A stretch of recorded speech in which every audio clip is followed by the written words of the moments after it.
সৃষ্টি করেছে তারই প্রতিবাদে আজকের এই প্রতিবাদ সভার সম্মানিত সভাপতি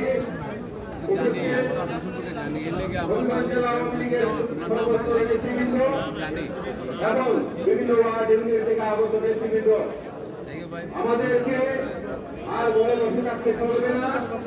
আমাদের অস্তিত্ব টিকিয়ে রাখার প্রশ্ন এসেছে। গতকালকে যে নৈরাজ্য হয়েছে, আমরা যদি ঘরে বসে থাকি তাহলে নৈরাজ্যকারীরা আরো প্রশ্রয় পাবে। আমরা যে বসবাস করি, এখানে আমরা আজীবন বসবাস করতে চাই।